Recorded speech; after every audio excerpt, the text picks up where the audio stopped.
भारत पाक उत्तेजना इमरान खान को मृत्यु खबर।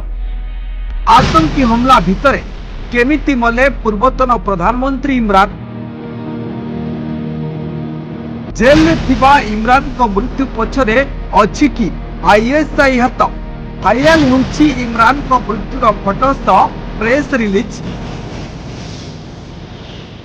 ऑपरेशन सिंदूर माध्यम पाक आतंकी को सफा करुछि भारत।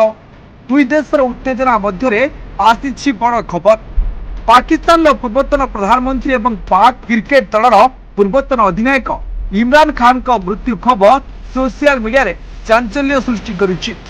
सोशल मीडिया रे एक प्रेस रिलीज रो एक फोटो अधिक भाइराल हेबारे लागिछि, जेउथिरे दाबी करा जायछि जे इमरान खान का मृत्यु घटिछि। तथापि पाकिस्तान सूचना एवं प्रसारण मंत्रालय जेल में थिबा इमरान खान का मृत्यु खबर को मिथ्या एवं भ्रामक बोली कहिछि।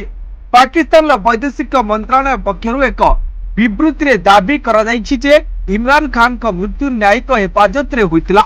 या मध्य कुआ जायतिला जे तांका मृत्युर पछर कारण मध्य तदंत करा जाउछि। या मध्य दाबी करिछि जे सरकार परिस्थितिर गंभीरता को स्वीकार करुछन्ति एवं घटनार कारण खोजिबा एवं दायी लोकन को दायी करिबा पई कार्यानुष्ठान नेउछन्ति। आपण को कहि रखुछि जे शुक्रवार इमरान खान को दल पाकिस्तान तेहरिक ए इंसाफ तांको मुक्ति पाई इस्लामाबाद हाईकोर्ट रो द्वारस्थ होइतिला एवं दाबी करितिला जे दीर्घ समय धरि अटक रहिबा जोगु तांको स्वास्थ्य अवस्था खराब भाबरे प्रभावित हेउछि एवं भारत सहित वर्तमान परिस्थिति जोगु तांको जीवन विपद रे अछि। मुख्यमंत्री केपी अली अमीन कोर्ट रे एक आवेदन दाखल करिसेंति, जेउथिरे आवेदन करा जायछि जे भारत सहित वर्तमान युद्ध परिस्थिति को दृष्टि रे रखि तांको तुरंत पारोल रे मुक्त करा जिबा उचित। से कहिसेंति जे देशर आईन शृंखला अभाव नै दल चिंतित।